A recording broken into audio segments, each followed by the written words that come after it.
Hi there. Well, I'm home. Let's see, this was my 1, 2, 3, 4, 5, and 6. This was my 6th average 10-day stay in the local mental hospital here in Dallas. They got a whole bunch of them. You know, Obamacare is mighty and wonderful. And we have all kind of health care facilities now. There's no reason for anybody to slip through the cracks, I'll guarantee you. I'm just a little old man. I'm 69 years old, and I live down here in Dallas, Texas. And I'll tell you what, I can't get away with nothing. These police are on the ball, children. Yes, sir.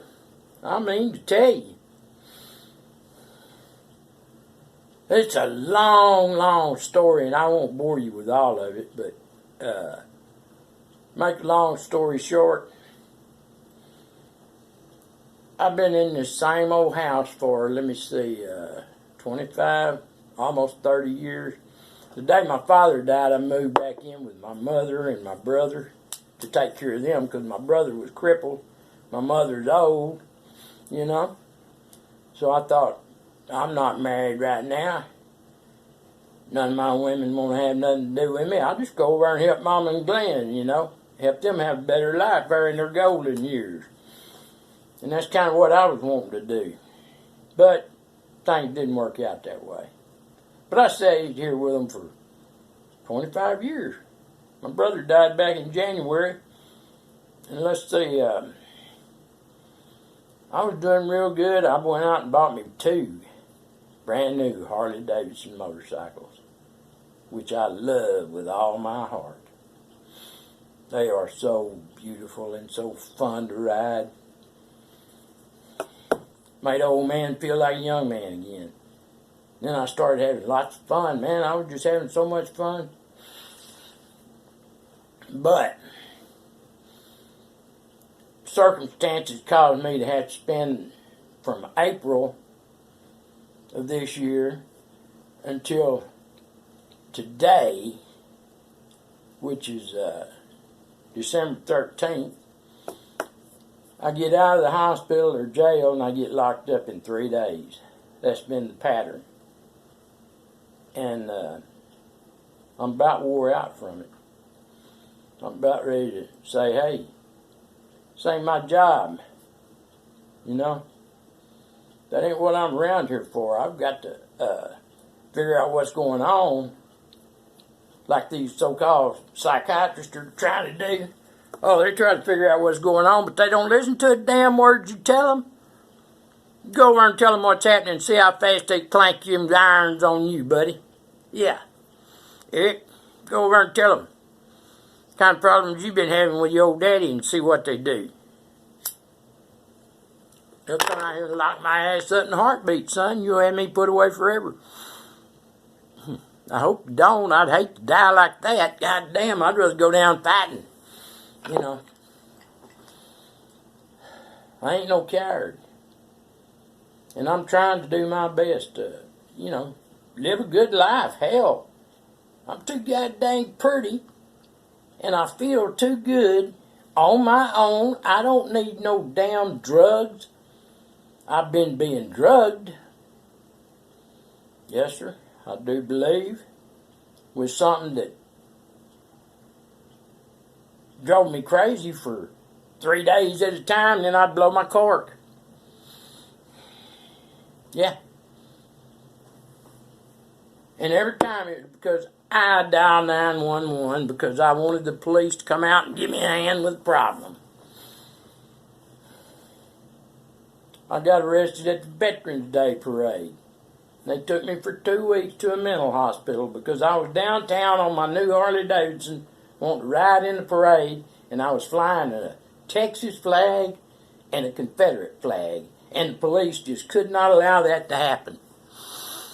So I pulled over because my back was hurting me, and I needed to stretch my muscles and pop my back, and the police came up and started hassling me and wanted to know what I was doing. I got smart with them. It wasn't none of their goddamn business. I was in a parade. They knew what I was doing. But it just so happened I had a samurai sword strapped to my motorcycle and a guitar and all kinds of stuff on it, like 2 or 3 Bibles, and I was ready to start preaching and, telling my story of Jesus, and cops couldn't allow that. They couldn't allow me to make any noise at all, so they had me pull off to the side street, and when I turned around to come back up, it was a one-way street going the other way, buddy, and I was in trouble. So 3 of them come up. None of them was white. I don't know where they were from. Don't matter. Problem is, I was at the mercy of them, and they're a minority, and they got a chip on their shoulder for old white guys that get smart. That's all I can tell you. I'm 69 years old. I can't help it. I've been getting smart all my life. And I can't quit now just because somebody gives me some damn pills and tells me I got to take them. Baby. I'll pick my own medications. I don't need their pills. I don't need their psycho drugs that I've been taking 4 and 5 of a day. No, sir. But I've been having to, and then when I get crazy, everybody turns their back on me. Girl I thought was helping me out comes over here, supposed to be cleaning my house or taking care of it and looking out for my dog and feeding my dog. And what happens, goddamn, everything in my house has been gone through again. First the police, then my own daughter, now my so-called girlfriend has taken everything that's worth a damn in this house and removed it. And I don't know what she's done with them. She ran off with the title of my motorcycle, too. One of them. I bought 2 of them, by the way. And I figure she's probably got it at some get a loan on your title deal with a Ford's signature on it. Belongs to me. You know, the Ford signature, she's going to say it belongs to me. Well, it don't. I've been in the hospital. I've been in jail.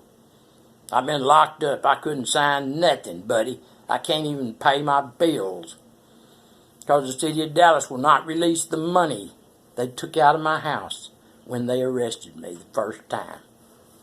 They came in and took all my guns, all my bow and arrows.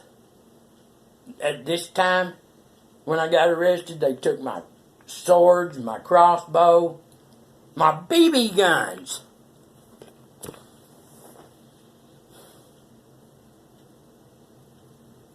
And by God, that's a violation of my Second Amendment rights, just like me standing outside preaching the other day. Doesn't matter what I said, I was preaching. That's religious freedom. Supposedly. This is the United States of America, isn't it? Does this not happen to white men very often? No, I don't think it does, because I didn't see very many of them in jail. There's plenty of them in them nut houses. They get smacked up on that shit. Yeah, buddy. There's a bunch of them in there. And they are crazy as bed bugs. They can't control what they think or do or say.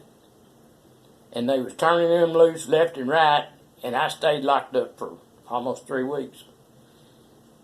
And then today, when I was supposed to get out, my psychiatrist comes and tells me, well, I could have let you out yesterday, but I had to talk to your girlfriend, and she said, if you got out, you just go score some meth and probably wind up killing somebody, and she was real worried about it. And that's the same thing you kids told them last week. That's why I was there for almost 3 weeks. I was under the influence of my friends and relatives. Bless their hearts.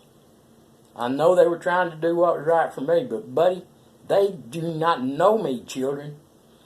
They do not know who I am. They know who they think I am. And I ain't that.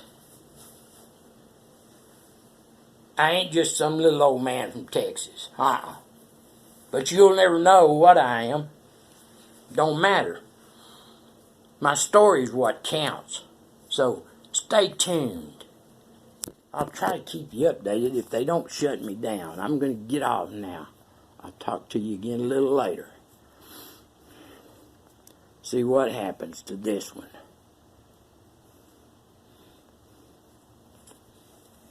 Alright. Stop, damn it.